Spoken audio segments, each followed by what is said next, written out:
Hello guys, this is Tutorial Stream, and in this video you will learn how you can manage your API keys in the TickTick application. So let us begin. So navigate to the TickTick application via the web version, log into your account and click into username in the top left. Then choose settings. Here guys, click into account on the left hand side, and here next to API keys click into manage.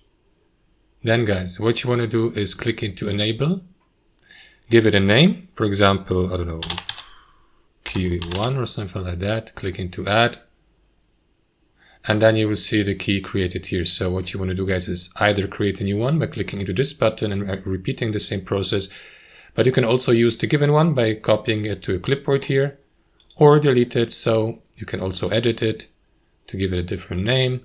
You can reset the API key to be given a new one, and as you can see, the key has been altered or changed, and that's how I do it guys. Let me just delete it. Thanks for watching, hope you enjoyed it, and until next time.